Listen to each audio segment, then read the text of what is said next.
وَإِنَّ يَوْمًا عِندَ رَبِّكَ كَأَلْفِ سَنَةٍ مِّمَّا تَعُدُّونَ، اور یقیناً ایک دن آپ کے رب کے نزدیک 1000 برس کا ہے اس حساب سے جو تم تعداد جانتے ہو۔ انسانی عام حساب سے جو 1000 برس ہے، دنیا کا ہمارا حساب سے وہ در حقیقت اللہ کا ایک دن ہے۔ یہ مضمون چونکہ قرآن مجید میں پھر سورہ سجدہ میں پھر آئے گا، 2 مرتبہ آیا، تو یہ مضمون یوں سمجھیے کہ یہ محکمات میں سے، یہ متشابہات میں سے نہیں ہے، بات بہت بالکل پختہ ہے، واضح ہے۔ یدبر الامر من السماء الى الارض ثم يعرج الیہ فی یوم کان مقدارہ الف سنۃ مما تعدون۔ تو اللہ تعالیٰ کی جو تدبیر امر ہے، وہی جو 3 کام ابتدائی جو شاہ ولی اللہ دہلوی رحمۃ اللہ علیہ کی تصنیف حجت اللہ البالغہ کے حوالے سے میں بتا چکا ہوں، ابداع، خلق اور تدبیر۔ تدبیر تیسرا کام ہے۔ اس تیسرے کام کے ضمن میں اللہ کا جو بھی ایک نقشہ بنتا ہے اس کی مشیت کا، وہ 1000 سال کا ہوتا ہے ہمارے حساب سے، اس کا ایک دن ہے، وہ اس کی ایک پلاننگ ہو جاتی ہے، اس کے احکام جو ہیں وہ فرشتوں کے حوالے کر دیے جاتے ہیں، اس کی پھر ایگزیکیوشن ہوتی ہے۔ تو 1000 برس کی پلاننگ ہے ہمارے حساب سے، اللہ کے ہاں وہ ایک دن ہے۔ وَكَأَيٍّ مِّن قَرْيَةٍ أَمْلَيْتُ لَهَا، اور کتنی ہی بستیاں ایسی ہوئی ہیں کہ جنہیں ہم نے ڈھیل دی تھی، وَهِيَ ظَالِمَةٌ، لیکن وہ تھیں گناہ گار، ثُمَّ أَخَذْتُهَا، پھر میں نے ان کو پکڑ لیا، وَإِلَيَّ الْمَصِيرُ، اور میری ہی طرف لوٹ کر آنا ہے۔ قُلْ يَا أَيُّهَا النَّاسُ إِنَّمَا أَنَا لَكُمْ نَذِيرٌ مُّبِينٌ، کہہ دیجئے اے نبی، اے لوگو، میں ہوں ایک خبردار کرنے والا، صاف صاف تمہارے لیے خبردار کرنے والا آیا ہوں، ڈرانے والا آیا ہوں، بتا دینے والا ہوں کہ یہ مراحل زندگی کے آنے والے ہیں۔ فالذین آمنوا وعملوا الصالحات، جو لوگ ایمان لائیں اور نیک عمل کریں، لہم مغفرۃ ورزق کریم، ان کے لیے اللہ کی طرف سے مغفرت ہے، یہ میں بشارت دے رہا ہوں، اور رزق کریم، اور بہت ہی باعزت روزی ملے گی۔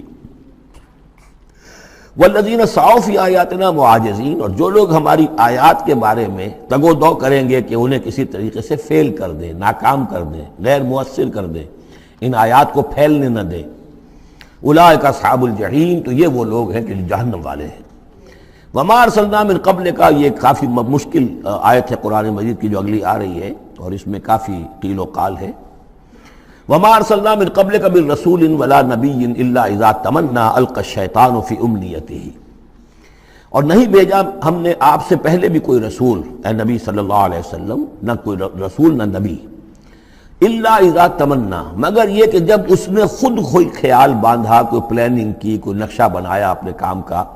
ایک تو یہ کہ اللہ کی طرف سے ہدایت آ رہی کہ اب یہ کیجئے، اب یہ کیجئے، اب یہ کیجئے، ظاہر بات ہے کہ اس میں تو کسی خطا کا کوئی امکان ہی نہیں، وہی چاہے وہ وحی جلی ہو اور چاہے وحی خفی ہو، نبی کے لیے وحی جلی، وحی خفی دونوں محفوظ ہیں۔ وحی خفی کے اندر بھی شیطان یا شیطانی قوتیں کوئی دراندازی نہیں کر سکتے، لیکن یہ کہ کبھی ایسا بھی ہوتا ہے کہ وحی کی طرف سے کوئی بات نہیں آئی ہے۔ ظاہر بات ہے کہ یہ نہیں سمجھنا چاہیے کہ نبی کی حیثیت بالکل ایسے ہے جیسے وہ کسی زمانے میں، آج کل تو شاید وہ معاملہ ختم ہو گیا، وہ تار جو جاتے تھے گٹ گٹ گٹ ہو رہی ہے، ادھر سے ہو رہی ہے، ادھر سے وہ جو ہے مشین بول رہی ہے، تو بیچ میں تو مشین ہے، کچھ نہیں ہے۔ تو ایسا نہیں ہے کہ نبی کی اپنی کوئی شخصیت ہی نہ ہو، نبی کی اپنی کوئی سوچ ہی نہ ہو، نبی کی اپنی کوئی پلاننگ ہی نہ ہو۔ یہ تو عام انسان بھی دیکھیے، اگر کوئی آپ کو یہ کہے بس آپ کو تو جو کہا کرتے چلے جاؤ، تو آپ کہیں گے میری شخصیت، میری بھی کوئی سوچ ہے، میری بھی کوئی اس معاملے کے اندر مجھے بھی کوئی رائے جو ہے۔ تو نبی کا معاملہ یہ نہیں ہے کہ بس ہر لحظہ وہ اللہ کا حکم آ رہا ہے، نہیں، بلکہ یہ کہ ان کو ایک حکم دے دیا گیا، اس پر پھر وہ خود بھی سوچتے ہیں۔ تبلیغ کیجئے، جیسے حکم آیا انذر عشیرتک الاقربین، اب اپنے قریبی رشتہ داروں کو خبردار کیجئے۔ اب یہ کام نبی کا تھا کہ آپ نے حضرت علی کو حکم دیا کہ کھانے کا انتظام کرو، اور بنو ہاشم کے تمام مردوں کو آپ نے بلا لیا۔ یہ جو تدبیر ہے یہ یا محمد الرسول اللہ صلی اللہ علیہ وسلم کی۔ ان تدبیروں میں ایسا ہو سکتا ہے کہ کسی وقت کوئی خطا ہو جائے، کسی وقت کوئی بات جو ہے غلط بھی ہو جائے، یہ بات چونکہ اس کا ذاتی اجتہاد ہے۔ چنانچہ صحابہ کرام بھی یہ کرتے تھے۔ غزوہ بدر میں حضور نے جہاں حکم دیا تھا کیمپ لگانے کا، تو وہ جا کر بعض صحابہ پہنچ گئے کہ حضور دیکھیے اگر تو یہ وحی کے حکم کے تحت ہے، جو اللہ کا حکم ہے کہ یہاں کیمپ ہمارا ہونا چاہیے، سر تسلیم خم ہے۔ اگر یہ آپ کی ذاتی رائے ہے تو پھر ذرا اگر آپ اجازت دیں تو ہم کچھ اپنی رائے بھی پیش کریں۔ آپ نے فرمایا ہاں کہو۔ انہوں نے عرض کیا کہ ہمارے نزدیک جو تجربہ ہمیں جنگوں کا ہے، اس کی بنا پر ہم ہی سمجھتے ہیں کہ ہمارا جو پڑاؤ ہے، ہمارا کیمپ وہاں لگنا چاہیے، اس وادی کے اس گوشے میں۔ آپ نے فرمایا ٹھیک ہے، یہاں سے خیمے اٹھاؤ اور وہاں لگا دو۔ ظاہر بات ہے یہ تدبیر تھی ذاتی تھی محمد الرسول اللہ صلی اللہ علیہ وسلم کی۔ اس میں اختلاف کی صحابہ کو گنجائش ہے اور انہیں اپنی رائے پیش کرنے کا بھی موقع ہے۔ اگر یہ وہی سے ہوتا تو ظاہر بات ہے کہ پھر وہاں سے کوئی سوال پیدا نہیں ہوتا تھا کہ وہاں سے کیمپ اکھاڑا جائے۔ تو اس طرح کے معاملے میں خطا بھی ہو سکتی ہے، غلطی بھی ہو سکتی ہے، اور اس قسم کے معاملے میں کوئی در اندازی جو ہے شیطان کی طرف سے بھی ممکن ہے۔ اب یہ مسئلہ ایسا ہے کہ چونکہ عصمت انبیاء کے بارے میں جو بہت حساس، تمام اہل ایمان جو ہے بہت حساس ہیں، تو یہ جو ہے تو یہ گویا کہ یوں سمجھیے کہ یہ حلق میں پھنس جاتی ہے، اس کو اس طریقے سے قبول کرنا بڑا مشکل ہے۔ تو تعویلیں بڑی دور راسکار بھی کی گئی ہیں، لیکن میرے نزدیک اس کی بالکل سیدھی سی بات ہے، یہاں تک کہ میں آپ کو واقعہ بتا چکا ہوں تعبیر نخل کا، کہ حضور نے مدینے میں جا کر کہا کہ یہ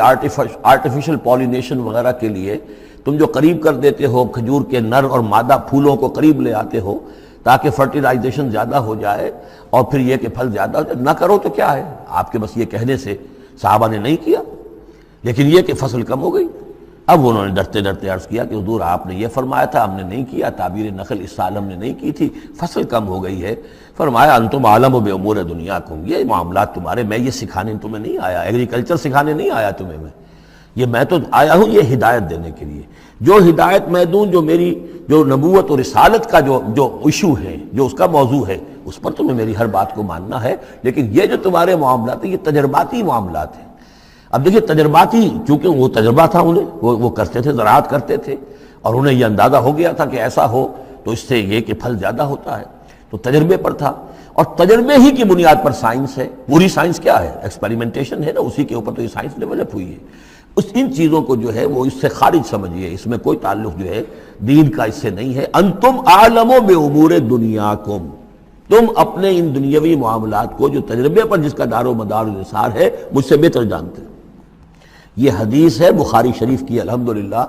اللہ تعالیٰ ان پر لاکھوں نعمتیں اور اپنی رحمتیں نازل فرمائے، یہ چیزیں محفوظ رہ گئی ہیں ہمارے لیے، تبھی تو ہمارے لیے کچھ کہنے کا اور بولنے کا موقع ہے۔